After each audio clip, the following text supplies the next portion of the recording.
Complete.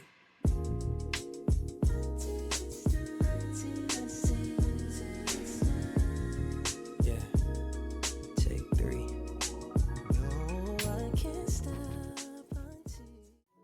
Hello, and welcome to Zen Talks, where we pause the midday hustle for a brief moment of calm and reflection. Let's slow down, take a deep breath, and explore the depths of personal growth and well-being. Perfect for a quick reset during your day. We are now in our new time slot, coming to you at noon instead of 10 p.m. So join me in taking a break in the middle of your day for a moment of calm and reflection.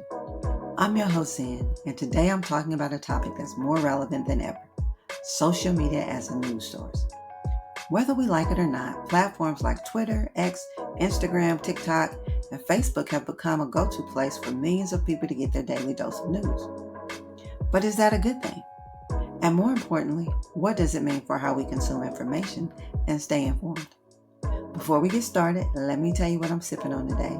It's a cloudy day where I am, so I felt like I needed something warm. My drink of choice today is one of my favorites, a pumpkin spice latte. For those of you at work or home, grab your favorite pick-me-up, whether it's water, coffee, a smoothie, or soda, whatever keeps you going through the day. And let's get straight to it. Why are so many people turning to social media for news? Well, one major reason is convenience. Think about it. You're already scrolling through your feed, liking photos and watching videos. So when a breaking news story pops up, it's easy to click on it without having to leave the app. It's a one-stop shop for everything, news included. And there's something about social media that makes news feel personal. We follow accounts, influencers, even friends who share content we agree with. So the news we see often aligns with our views. But is that really a good thing? I mean, are we getting a full unbiased picture, or are we living in an echo chamber? Now let's talk pros and cons. Pro number 1, social media is fast. If there's a major event happening, chances are you'll see it in your feed before it even hits the traditional news outlets. Live videos, tweets, and real-time updates are game changers. Pro number 2, it's interactive. Unlike traditional news where you're just watching or reading, social media lets you engage.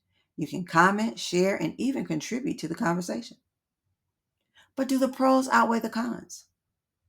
Con number 1, the speed of social media also means there's a higher risk of spreading misinformation. We've all seen those headlines that turn out to be completely wrong or sensationalized. In a rush to be the first, accuracy often takes a back seat.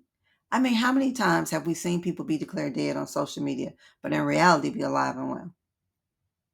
Con number 2, social media algorithms control what you see. These platforms prioritize content based on engagement, not necessarily credibility. So what ends up on your feed is often designed to grab your attention, not necessarily inform you. Let's face it, some of our feed strictly focuses on celebrity news instead of news that directly or indirectly affects us. Now we know social media isn't going away and its role as a news source is only growing. So how do we navigate this new landscape? It all comes down to critical thinking. It's important to check multiple sources even when you get your news from social media. Ask yourself, where is this information coming from? Who's sharing it and why? And most importantly, does it align with credible reports from other trusted sources? I want to encourage you to be a mindful consumer of news. Take a second before sharing that viral post, especially if it seems too good to be true or bad. Fact-checking, a term we should all be familiar with if you're following the election, is key. And in a world full of clickbait, it's an essential habit. So what about you? Do you trust the news you get from social media? Have you ever shared something that turned out to be false? I'd love to hear your thoughts on how we can all be smarter about where we get our news. So drop me a comment or message with your experiences. As we wrap up, just a reminder that while social media can be a great tool for staying informed, it's not a replacement for good old-fashioned critical thinking and research. But thank you so much for joining me on Zen Talks today. I hope this conversation gave you something to think about. If you enjoyed this episode, don't forget to subscribe, share it with a friend, and of course, follow me on Instagram at IamZenja or Facebook at Zenja Bloomfield. Until next time, stay grounded, stay peaceful, and most importantly, stay zen.